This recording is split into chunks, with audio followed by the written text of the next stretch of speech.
How many of you listening, ladies, how many of your moms actually had healthy female relationships? I'd like to know. Like, I imagine most of us would come to the table and be like, oh, wow, if I really reflected on that, like, my mom didn't have a lot of friends, right? And then I watched my mom get in her own fights with her own friends and talk about such and such behind her back, you know what I mean? And it's just like, it's ew.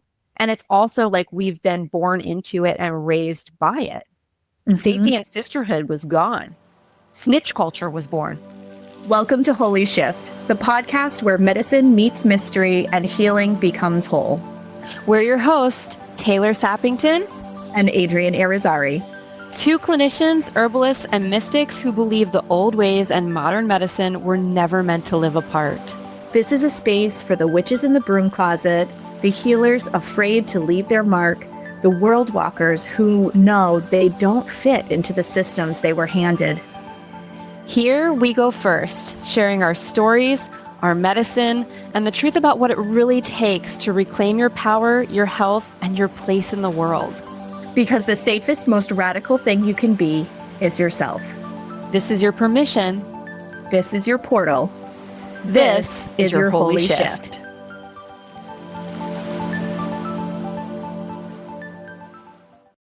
Episode 3. Is it annoying when you say, welcome back to episode 3? Are we going to do this formal thing? I do that in Reproductive Rebel all the time. I'm just like, welcome back to another episode of the Reproductive Rebel podcast. And I do that because sometimes people are new. That's fair. Okay, so welcome to Holy Shift, episode 3. We are so excited about this project. We really, can you hear it in our voice, guys? When we get on the mic and we talk, does the energy carry through and meet you in your ears? You should see the smiles on both of our face. So we have a juicy episode today. We're going to be talking when it all fell apart for women and how we got pitted against one another. In our last episode, we talked about, obviously, what happened with astrology, the history of astrology.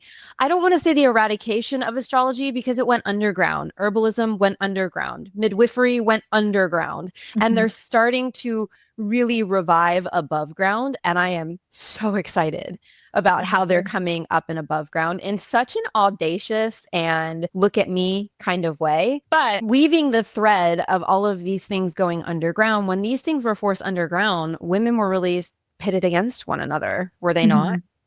Yeah, it happened in social circles as a means of control. I did a couple of reels earlier this year about judgment and comparison being means of controlling, and how much do we internalize judgment and comparison.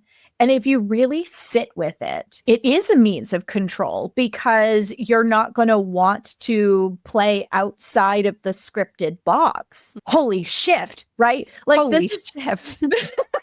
Man. This is, I'm of that era, right? So I automatically think Adam West and all of the comical kerpow, that's why I love the name of the show, because we're here to challenge this shit, right? Yeah. And it really is shit. Like, if you think about it, judgment and comparison keep us small.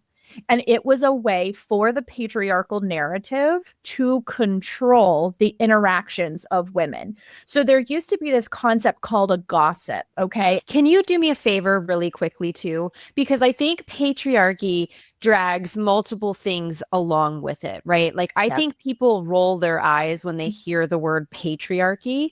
And I think it's really important for anyone listening who feels a little like, because I used to be like that, like we're lumping things in. But when you start to understand that it's a system, yes, we're not individualized, like we're not isolating men. We're not isolating a particular subgroup of men. Patriarchy is a system. It's a programming. And if it feels personal, it should, because it is. It's political. Yes. It's about who controls the narrative. Yes. Yep. Because matriarchal cultures don't work that way. Matriarchal girl can dream, right? Like, long before we lived in the systems that we live in today, many societies, to your point, Adrienne, were matrifocal. Yes, Absolutely. Women owned property. Property was passed through mother lines. The father figures in the culture were part of the community, and often there was an uncle or another revered male that had a hand in the rearing of the children, in addition to or along, parallel with the biological father of the child. You mean like humans looked like most animals do in the wild? Oh, yeah. Like we actually lived in true villages. Yeah. Like I had a girlfriend send me this meme the other day and I busted a gut laughing. And I was like, it is so true. And the card reads, I keep hearing it takes a village to raise a child. Yeah. Do they just show up? Or is there a number I'm supposed to call? Like, it's so true. Well, how many women listening to this are mothers, want to be mothers, soon to be mothers? And for the want to be and the soon to be, I'm going to be the big sister that breaks the bad news to you, right? Unless you have a really solid group of friends or a really solid family system, society is basically going to abandon you. I don't know how else to put it. Like, yes, you can have, I would say you have a supportive partner and I have a supportive partner. Right. And I think that makes the child rearing easier. Oh, gosh. Yes. Right. And the majority of the burden still falls on us. Now, take that burden that so many of us are familiar with these days and disperse it among women in a communal capacity. That's literally what it's supposed to be like. The way that we're parenting, mothering, rearing our children, I think we talked about this in podcast 1, right? Is so far away from the way that we're supposed to do it. No wonder women don't want to have children. And I'm sure that's a multifaceted conversation and there are many different reasons why. But I imagine this is part of the reason. Like, I imagine there are some young women going like, no, I watch women senior to me really struggling and I don't want to do that, right? Or I watch men tap out of the preconception process and then the labor and delivery process, whether it's like friends, family members, shit we see online. And that's the last thing I need or want. So I'm going to decide to not do this. Well, and then let's add in the spice of social media on top of it. And now we're back to this judgment and comparison. Yeah. Because like, people have staged apartments that make it look like parenting is so easy and a walk in the park and like it's hard, right? Yeah. There's a lot of aspects of being a female-bodied person that are hard. Whether you're a mother or desire to be a mother or whether you've decided that that is not a path for you, we are so saturated, okay, going back to this political, patriarchy is political, right? Yeah. We're so saturated in that narrative that we make ourselves sick over not having Pinterest-looking houses. And we make ourselves sick over, hey, my social media doesn't look anything like, fill in the blank influencer. The early messy days of my postpartum when I was having hot flashes because I was iron deficient and my baby wasn't sleeping. And I was still posting because I wanted people to know, like, this is what it really looks like. My hair is not done. I am not wearing makeup. Like, I am still in my bed. I am still honoring confinement because that's what life actually is or should be. And if anybody follows my social media, you will see that more of my posts than not are with crazy hair. And while I'm walking and I'm huffing and puffing because my brain's doing some great thinking then. And I just want people to realize like what you see is not real. So then when we hold up this mirror of judgment and comparison, it's so disgusting. It is. And we make ourselves sick over it. Yeah. My least favorite compliment, and I'm saying compliment in quotations, when I went back to work, I was a single mom. I left a domestically violent relationship. I spent from 3 months to the day my son was born alone.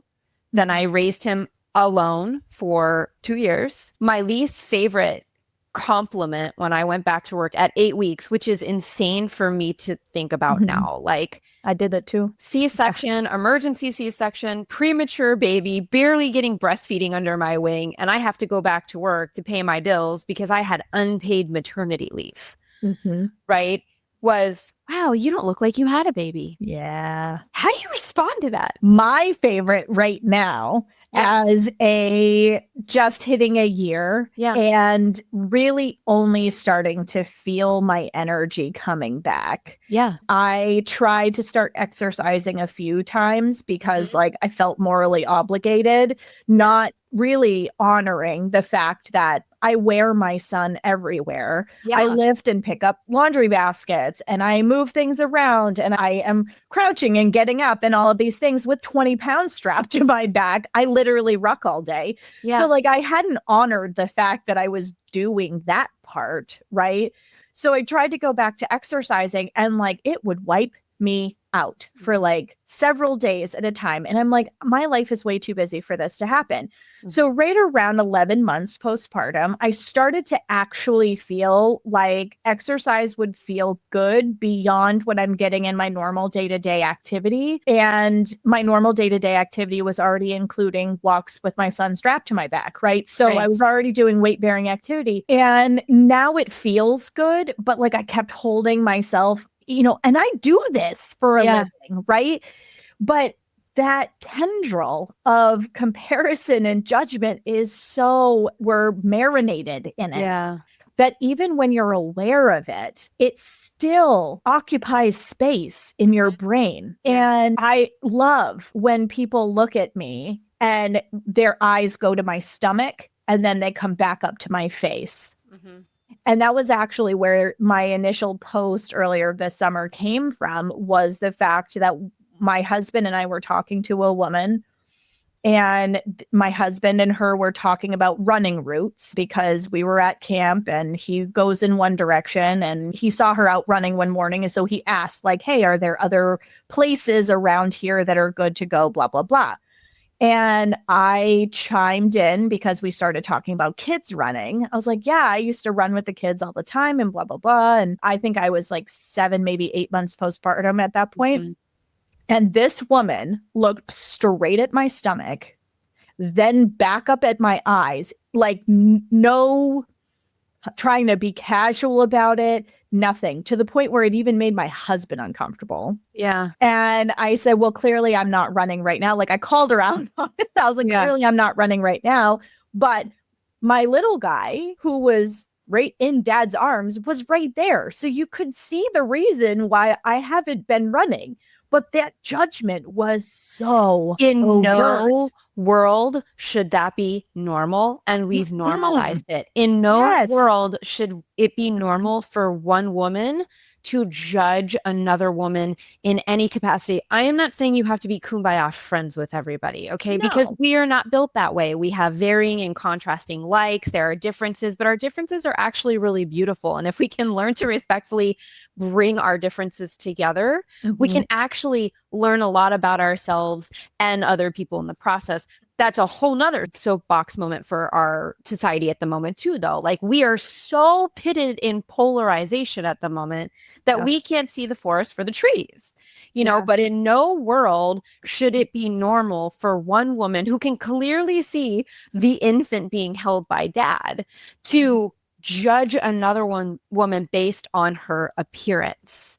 Right? Like judging a book by its cover. How many times has that gotten you in trouble? Right. Well, but it's part of that bigger narrative, right? That we have been socialized for generations to compare ourselves to other people and to judge, instead of honoring the fact that everybody comes to the story with different energy, with their body being a movie projector of their life, right? So everybody has walked a different story to get to this point. And instead of looking at this like, wow, she was 40 and she had a baby naturally and she's still doing all of these things, like, holy crap, woman, you're doing great. It was look at that girl's belly. Well, right? What world is, like, I'm curious, like outside of the United States of America, okay, even if we go back historically, this doesn't stand true. But in what country, in what world is stick thin, or I'm just going to say it, like there's nothing wrong with a female having muscle, building muscle, wanting to build muscle. Like I am girl power, go team, you know what I mean? But I do think we walk and sometimes fall over a very fine line of like empowering the female capacity to build muscle and completely stripping the feminine essence out of it. Yes. And if you look at the way that female bodied people, their hormones function, Yeah. we're not built to do that. Like, you will gain a certain aesthetic, but there will be a limitation unless you are doing something to push to an extreme. And this is like anything, right? I feel like Western culture is very much a go hard or go home. We need to go to the extreme. Yeah. The routine or the diet plan or the exercise routine or whatever is black and white. And all of them are fucking built on men's bodies. So are many of our pharmaceuticals, you know? So historically, I swear to God, we're here to talk about when women fell apart. We're just talking about how it's happened in real time, right? Historically, though, these matrifocal communities, you know, were centered around the feminine. They were centered around the earth. They were centered around cycles. They were centered around communal caretaking, right? Power was not centralized. It was distributed. And what are we watching right now? Power was shared. Decisions were often made in council. And it's not this, you don't agree with me, I don't agree with me. So the best thing we can do is we can shut the government down because God forbid we utilize any conflict resolution to come to common ground so we can spare the general populace from the repercussions of our inability to come to common ground. Like what we're watching right now is the largest stage production of Rugrats. Yes. And everybody's sitting their pacifier out. As somebody who is being directly impacted by this government shutdown because my husband is essential personnel, he still has to go to work every day and we have no idea when the paycheck is coming. And so many families are dealing with that. There's such a political power play happening. Yeah. That they're more concerned about hitting each other in the same sandbox with shovels rather than actually being like, hey, I might not 100% agree with you, but we need to come to a middle ground for the common good. And it's not about me. And it's not about me. That is the political patriarchal narrative playing out in real time. Me, me, me, me, me, me, me, me, me. Yeah. And so women were controlled by this kind of paradigm because this concept of a gossip used to be the women you surrounded yourself with. And it became, the word gossip became tainted and shifted over time. But it used to actually be where your community lay. Your gossip is who attended your birth. Yeah. It was your closest girlfriends. It was the midwife. It was this, it was that. And when that started to shift, and women lost their ability to hold their own property and hold their own money and all of those things, that happened during the same time frame that we started being challenged around having female friends. Yeah. And when they advocated for when you get married, it's just you and your husband now, and you don't maintain those female friendships. But look at it now. Look at how many of us operate now. We are so pulled in so many directions and we have so many responsibilities because life requires so much out of us just to exist, just to have our basic needs met. Think about how hard the majority of us have to work in order to maintain a roof over our head, clothes on our back, food on our table, running water, electricity, right? These are all considered to be level 1 needs in the Maslow's hierarchy of needs. And we are all like, there's a collective struggle that is occurring right now. So of course women are like, friends? Who has the capacity for friends? I work, I tend to the house, even if I have a helpful partner, right? I'm trying to create time for myself. I'm sure we've all seen the meme, right? Of the woman like running the vacuum with the red light on, with the book open, right? Like, doing all like just trying to stay sane in today's world. And I think a lot of the narratives that are fed to us through industries like the health and wellness industry are unhelpful too.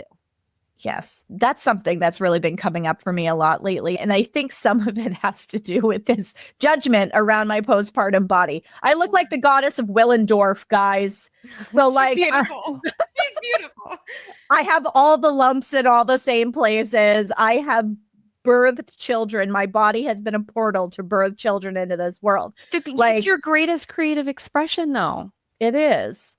It is. And we don't honor it, revere it, or see it that way. Mm-hmm. And, you know, when I see this whole like take time, like I see the videos where like people have these beautiful landscapes and like all of these things. And I'm like, how the hell am I supposed to do that in real life? And I work in this industry. Like, so I can only imagine how other people feel, because it's another way that we're being compared or judged. Like, I don't have that.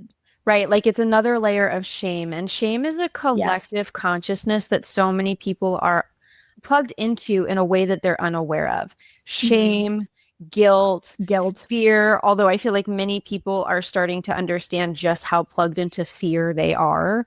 And they're starting to question their relationship with what they're fearful of, right? But the rise of the patriarchy began around 3000 BCE, right? As an agrarian society, I think I'm saying that correctly, right? Expanded into empires, expanded into ownership, expanded into conquest, expanded into new organizing principles, right? Like Adrienne said, land was no longer shared, it was owned. Think about it. You work your sweet little tush off to buy a house, to call something yours, right? Yeah. And then you continue to pay rent to the government through property taxes after you have spent an astronomical amount of money. What did you buy? Like, that's my question. Like, wait a minute, I already went to the closing table. I forked over thousands of dollars. Now I have to continue to fork over thousands of dollars. Oh, and the land that this house that I quote unquote own, what a ridiculous thing to tell people, right? Is owned by the city. It's not even in deed and trust to me, right? So children were no longer communal. I can only imagine what it would be like if my son had a community. He didn't just get mothered by me, but he was mothered by 3 or 4 women that I did. Like, you take me, you know, and a few other unnamed individuals, and you put us on a commune, and I'm like, wow, that would be a badass rearing. Like, right? Talk about well-rounded children, right? And women, with the rise of the patriarchy, were no longer honored, but they became controlled. Right? Patriarchy needed lineage. Did you ever notice that lineage is carried on with the males? And that our last name has to change because we were property. Like, and if you didn't change your last name. But that's a whole conversation, right? Like, and there's no shame there, but like, because some women really see that as like, oh, I get to take my husband's name, but like, absolutely. And that's fine. But it's a matter of calling to your attention how the practice began. And you maintained your name until you became property. And then it was a transfer of ownership between your father to your husband. And how we give women away at weddings too. Like, oh, I mean, I'm going to call my dad out here. He walked my son down the aisle. I have pictures where I was like, bride. As he walked down the aisle with my son, there was no giving me away, which I think is kind of hilarious, you know, but like, we still have fathers give their daughters away. What tradition is that, y'all? Did you ever question it? A lot of people don't. And honestly, the problem part. Exactly. And that's why this whole show exists, because we want to challenge and encourage critical thinking, because that is where we're getting hung up these days. Is we just passively scroll and we see shit on the internet and we believe it, whether it's true or not. And we don't do our due diligence to see if something's really accurate before it gets reposted. That's such a chronic problem right now that it is creating a false sense of understanding of the world around us. Critically thinking people are terrifying. And with the rise of AI, guys, you're going to have to start critically thinking even more, because you're going to really have to figure out how to, I actually think the rise of AI is going to do exactly what we need it to do. Collectively, people are going to start to go like, is this real? Is this not real? And I think that's actually going to prompt more people to get off of social media and back into their community. So all you doorknobs that are, like AI this and AI that, like, keep rolling. Let's go. You're just going to speed up the whole entire disconnection from this thing that has become a monster that literally you cannot feed enough to. Mm-hmm. It's a bottomless pit. Yeah. There's an intelligence with AI too. Like, I think everybody needs to understand this. These things are portals to places that you don't even understand. They're also portals for things that you don't think exist to come into your sphere of awareness without you even knowing that it's there. Watch what happens to children when they spend way too much time on a game or television. Do you think that's natural behavior? No, not at all. I was reading this thing actually about child rearing in other countries. If you guys haven't read Hunt, Gather, Parent, go do it. Go do it, because we really are weird in the way that we parent. And now let's add technology into the mix. It makes it even worse. And part of this erosion that we're seeing in Western culture right now has to do with the way that we raise the next generation and how undersupported parents really are. Yeah. And, whether you're a parent or not, it is undeniable in today's world that you cannot escape the fact that there is a huge push to control the paradigm because the control is getting out of control. And we're starting to see the cart going down the hill so fast that the wheels are going to fly off, which, that's terrifying in and of itself. But, bringing it back to women and their relationships, if you maintain and foster adversity, you're safer, quote unquote, when you're not a target. So if we control how women interact with one another, and there are studies that show that when women hang out together, cortisol is lower. Okay, cortisol is lower. So any of y'all heading into perimenopause, cortisol is something you need to watch. And you become far, far more sensitive to stressors in your life, right? Yep. So knowing that girlfriends can help keep you out of hypertension is a really big deal. And so, if adversity is fostered, we don't spend these relationships in this time together. And we get pulled further and further apart because women who talk can be incredibly powerful. Yeah, absolutely. Because of how we co-create and how we collaborate. But when we get so saturated and hung up in this system that is broken, we think our friends are out to get us. So we have to strike first in order for them to not backstab us. And I can't tell you the number of friendships that I have gone into face value, right? Anybody who's watched me for 5 minutes knows that I wear my heart on my sleeve. And I had to get really comfortable with public crying. However, I am who I am. And I go into it perhaps naively, believing that if I put my energy out there in the most authentic, highest and best good, that it's going to get met that way. And I've learned the hard way that that's not the way everybody is hardwired. So my friendship network has become very small and very intimate because of this survival of the fittest kind of mentality that we have been taught to believe in this control paradigm. Yeah. And the let them culture, look, I'm all for, if you have a different opinion than me, I'm going to let you have it. I don't need to argue your opinion. I respect that you have a different opinion. That is freedom. That is the freedom that we all want to maintain in this country. Cool. And I don't think you're a shit person because we don't see things the same way. I can still see you for you. And I hope that you can see me for me and everything that I bring to the table, even though we have differences, right? But we have this therapeutic, I have a lot of friends who are therapists that are very anti this perspective, right? We have this therapeutic narrative that has run rampant and has been carried forth by influencers who will remain unnamed because who the fuck needs a cease and desist letter? Okay, I'm just going to leave it that way. You'll know who I'm talking about though, who have carried this narrative of let them forward.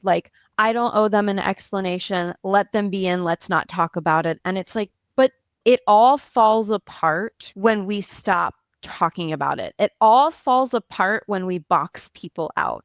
It all falls apart when we mistake, walls for boundaries. And I think more women today have built walls and labeled them boundaries than they have laid appropriate boundaries. Boundaries are empathetic. They're kind. They're capable of withstanding difference. Walls are like, I'm going to put you there and I'm going to come over here and that's that. Yes. Right. And I feel like this narrative that has just been like grown and carried it's like a disease. It's a cancer that keeps spreading. And it's like we are headed in a disastrous direction. Yes. If we don't learn how to turn the Titanic around, guys, like everybody needs to put a finger and start turning. I did an interview recently with Kirsten Karchmer on Reproductive Rebel, and she's talking about a political initiative that she has going around I Stand With Her.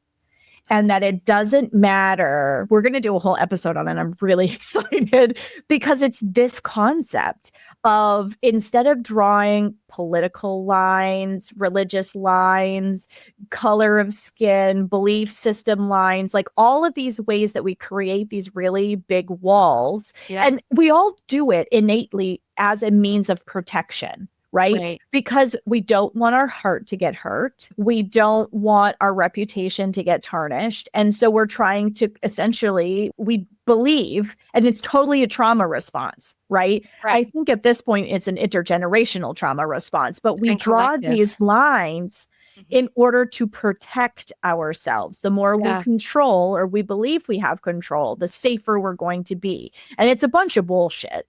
Right. That could be a whole episode in itself. But this is something that is really important. And I love this idea of I stand with her. Yeah. Because it doesn't matter what you believe or what I believe. You're a woman and I'm here for you. I stand with you. Because we're at a time in history right now when at the time of this recording that it is terrifying to be a woman. Again. Yes. Like I just think about Ruth Bader Ginsburg. She must be rolling over in her grave because she fought her entire life to make sure that women could make choices that were aligned for them. If you chose to be pro-life, great. If you chose to be pro-choice, great. You had the ability to make that choice. Right. And that's not what this is about in terms of polarizing things. It's about the ability to make choices that are aligned for you. And we are watching those disappear in a puff of smoke. The recent legislation in South Carolina, the way that these abortion lines, some judge's house caught on fire this past weekend. Right? No conspiracy theory here. But that's the thing. Like it makes you question. And I've jokingly said to my husband, watch, by the end of this current administration, I probably won't be able to own a business or a credit card. And he goes, you're being so cynical. And I was like, that's the direction we're heading in. It's scary. We as women have not been able to hold a credit card individually for all that long. And I feel like a lot of people have forgotten or they don't know the true history. So maybe we just need to outline that in a whole nother podcast of like how far we've come in such a short period of time and how quickly it can be reversed. This is the modern day witch hunt, right? Like if we tie the patriarchy, right? Like we had the witch hunts of Europe and then later colonial America, right? And this was not just about superstition. It was, again, it was a power play. It was about power. And these witch trials strategically used to dismantle networks of women who held land, herbal knowledge, astrological knowledge, who took influence in and over large parts of their community. And it wasn't just the women that were killed, it was how they were killed and why they were killed. It was the midwives, it was the healers, it was the widows. It was the women who didn't need a man to survive. They were branded witches, which there's still this I'm going to keep talking about it because I think it's important. There's still this religious connotation to witch. Like I've watched a lot of women that I respect professionally start to come out and use the word witch, but use it in a way where they were like the practices that you were using in, like your practice, your health and wellness practice were witchery. And I'm like, hold the phone. But the homeopathics that you're using aren't. Mm-hmm. But the herbs that you're taking through tincture aren't. Ma'am, you need to sit down. Mm-hmm. You're misspeaking. You have literally 1/4 of the picture and you look like an idiot. Exactly. Because this is the wise woman knowledge. 100%. Like, yeah. Yes. Yeah. And like, this is when women were taught to fear each other because turning on your sister meant that you saved your own life. And guess what we're still doing? Yep. Exactly. Only money is involved now. So when we get money involved, we can have women do things that are misaligned in order to make the money, to elevate their stature and secure their status while shitting all over the people that helped get them there. I have been a step for many people. But that's also control, right? Mm-hmm. Yep. And whoever has the money and the influence controls the narrative. We're back to what we're dealing with today. This is the original wound of feminine betrayal, and your grandma carried it, and I'm sure your great grandma carried it, and that means your mom carried it. How many of you listening, ladies, how many of your moms actually had healthy female relationships? I'd like to know. Like, I imagine most of us would come to the table and be like, oh wow, if I really reflected on that, like my mom didn't have a lot of friends. Right. And then I watched my mom get in her own fights with her own friends and talk about such and such behind her back. You know what I mean? And it's just like, it's ew. And it's also like we've been born into it and raised by it. Safety and sisterhood was gone.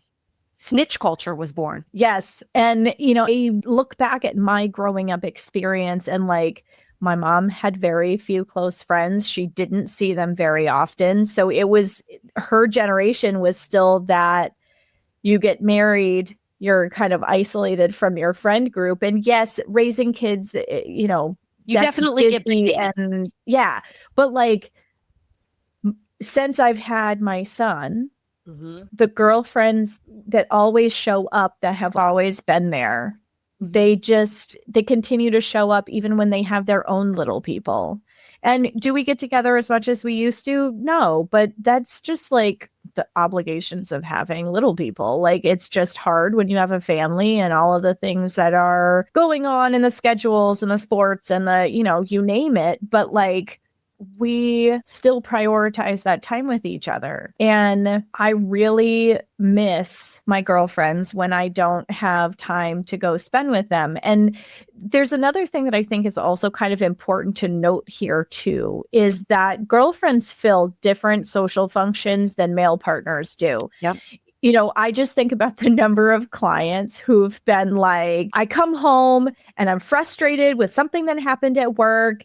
And I'm just like, and I like just rattle it all out for my husband. And he tries to solve my problem. And all I want him to do is just listen. Yeah. And then it makes me angry because he's trying to quote unquote control or fix the situation. Well, men are hardwired to do that. So they hear the person I love is in distress. So I want to fix it. How annoying. But girlfriends hold that space. Yeah. And they're like, hey, I'm sorry you've had a hard day. How can I show up for you best? Or, you know what? Just vent. I'm here for you. Do you have space to hold this? I just need to vent, right? Like, all of those things tend to be the way that females interact. And I realized really early on in my relationship with my husband that there were certain things he could hold and certain things that it's not that he doesn't have the capacity. It's that the way his brain is wired, he thinks that he has to fill a different role than I socially needed him to. Yeah. And so when we figured that out, it was a lot more harmonious because I wasn't just coming home and rattling off all of the things that irritated me about what happened that day. I could have a meal with a girlfriend. Maybe I grabbed coffee before work or something. And I was just like, oh, this thing happened. Yeah. And a female will hold space for something like that. That's the social function that gossips used to hold. And then this same peer group would help you raise your children. Mm-hmm. And when we started being a transfer of ownership from father to husband and we were isolated, Mm-hmm. we no longer had those relationships, or not at the same capacity, because it was dangerous to socialize with other women. Then there's patriarchal myths that really cement the divide, right? So like patriarchy as a system spread, but patriarchal religion spread too, which means the stories really, I think patriarchy is one and the same. That's what I'm trying to say, right? But so did the stories that coded women as dangerous. If we think about it, the propensity of it, right? Eve was blamed for the fall of humanity. Of course she was. Okay. Mary was only valued as a virgin or mother. Guys, can we just take a moment, please? Like, I love a good fairy tale. Really, I do. And like, I love a good nonfiction book. I love to get lost in story.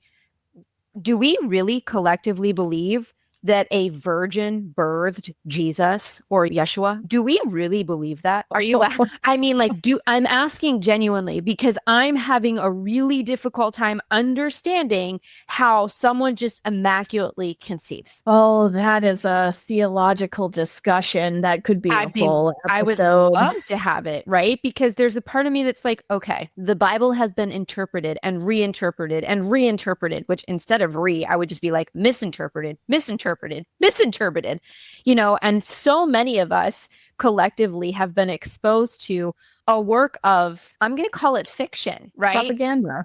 Okay. Without ever questioning the author and the editors. Yes. Who's writing it? This is just like studies, right? Like people go, well, show me the data. And it's like, well, the data doesn't exist because nobody's asking these questions, or the data is only as good as the questions being asked.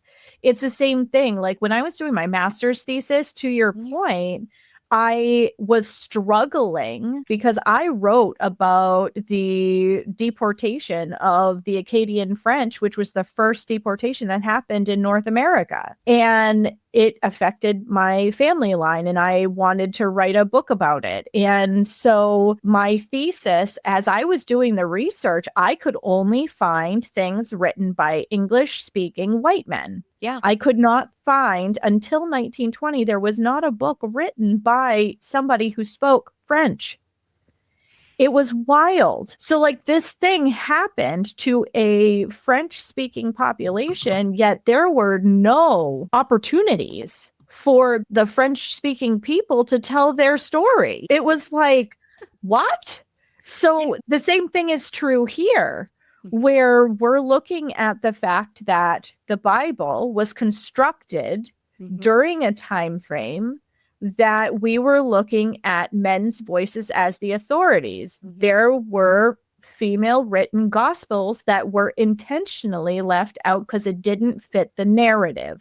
That were validated in 1943. They were found in 1896 and finally validated and published in 1943. And they were found in a variety of different places in the Middle East. Right, written on the original papyrus. Like, it's fascinating to read the scriptures of Mary Magdalene, and frankly, the entire story makes a lot more sense with her contributions. Right, I'm like, oh, all the gaps that existed as I grew up, where I'm like, I'm just supposed to believe this. Like, I have a lot of questions. I have a lot of questions too. I did. You finally read it all, and you're like, oh, I got it. She was a priestess. God forbid we give her the floor. God forbid we elevate what she has to say. But God, the story of Mary Magdalene is so gorgeous. And then what happened thereafter is also wildly tragic, right? So the feminine was either sacred or sinful. It was never both. And the message given to the collective through patriarchal systems was, don't trust yourself, don't trust your body, and God forbid, don't trust another woman, right? We were taught that our power lies in how well we follow the rules. Yes. And if you break them, you're out, you're exiled, you're labeled, you're alone. Well, and that takes us back to the absolutely beautiful monologue that America Ferrera gives in the Barbie movie. Yes. If you haven't seen it, I would highly suggest it because she talks about absolutely all of the impossible dualities that is expected to be female in today's world. And it was beautifully written. I'm getting goosebumps talking about it. I've listened to it many, many times because it hits the nail on the head. We're supposed to be seen and not heard. We're supposed to be thin, but we're supposed to work full time. We're supposed to be this. We're supposed to be that. We're supposed to be a lady in the street and a freak in the bed. Like, it's ridiculous. Yeah, we all have sexual trauma, which is like, okay, like how does that work? I don't even feel safe enough in my body to be a freak in the bed, but cool, like got it, internalized. Yes. You know? And we hold shame and guilt around that as well. The fact that we're sexual beings to start with. So like they have done a really great job at brainwashing us into thinking that we're supposed to compare ourselves to other people. We're supposed to rise on the backs of other people around us. We're supposed, be completely pure and demure and pious at the same time. We're expected to be an animal behind closed doors, but with our husbands only. Yet we're not allowed to have anything in our life that lights us up and literally hits our turn on so that we can feel like that's something that we want to do. But if we have a low libido, God forbid. Yeah. So like the system is fucking broken, guys. It's then broken. You take patriarchy and you plug it into capitalism. And guys, before I even go here, money's not bad, right? Like money is a tool. Money is a tool that we need to exist in this world. The amount of money we need to exist is a little asinine, but that's not money's fault, right? Like money is not the problem here. So you take patriarchy, the system, and you plug it into capitalism. And now we have women who've been systematically removed from power and then told, compete for a man, compete for a job, compete for visibility, for beauty, for a seat at the table someone else built. Empowerment became another brand, and suddenly success came with a price.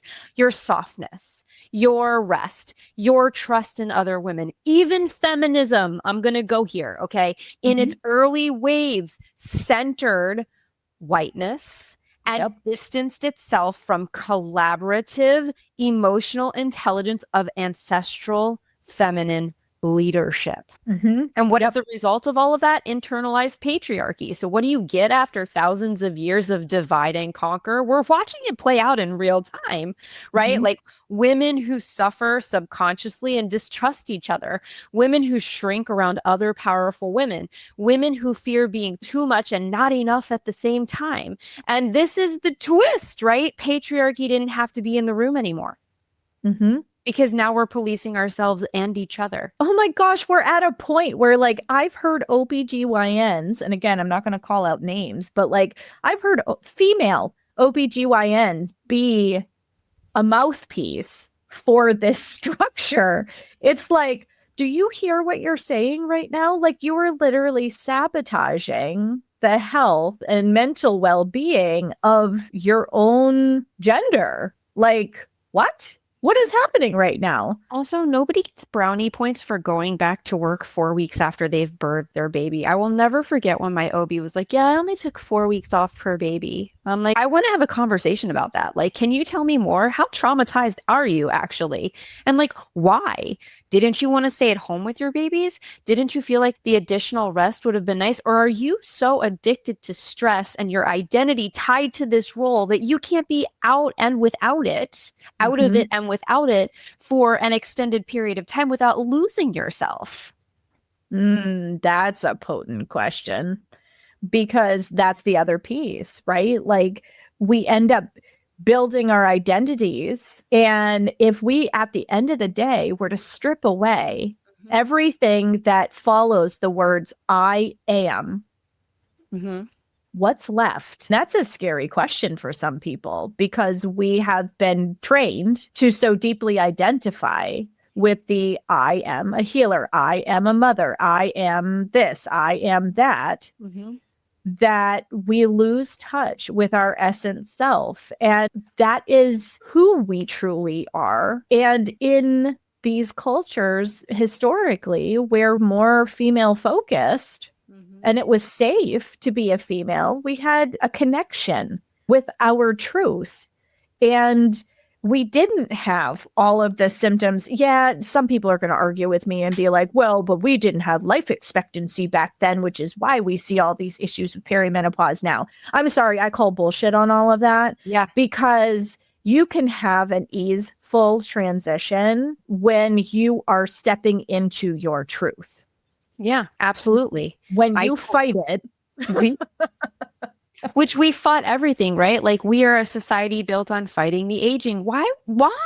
It's such a privilege to age. Why? I mean, I don't want to sound judgy, but like when I'm talking to a 60-year-old woman and her lips are like 3 sizes the size they should be, and she can't smile, there's no like life in her face because her skin is so taut. I'm like, what? What? Yeah. I saw a meme the other day, like it was one of the Golden Girls versus, and I'm trying to remember who it was, but essentially they were the same age. And at the time of the picture, like they were both, I want to say 53, and how one looked like they were in their mid 20s and the other looked like they were a 53-year-old woman. And it's like, oh, we've placed such an unhealthy emphasis on not aging. And I have so much admiration for people like Jamie Lee Curtis. I think she just gets more gorgeous with age. Yes. You know, they're embracing the fact that they are a woman and they are aging and there's not a damn thing wrong with that. And I love that. And they honestly, from my perspective, get even more gorgeous too. You know, like thank God we have some of these women, you know, I think they exist collectively, routinely, right? We just overlook them. We're more drawn to like oh, well, you look great. What do you mean? Like, what does great look? Can you define what looking great looks like? And this in and of itself is internalized patriarchy, whether we want to admit it or not. Right. Comparison and judgment, man. Yep. And like, again, I don't want to judge anybody who chooses to, you know, utilize these services to enhance their looks. But I do have questions. Like, I'm very curious. Like, where does that yearn come from? What drives it? What are you seeking to accomplish? I had fake boobs. Let me just start there. Okay. Like I had 2 sacks in my chest.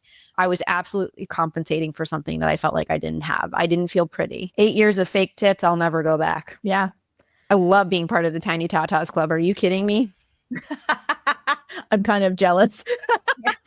I mean, like, there was a price to pay too. I got so incredibly ill. Well, know? My loose skin after having babies, like I have a fupa, guys. And like, I have honestly had times where I don't like how my pants fit. Yeah. So I've thought about having some of the excess skin removed.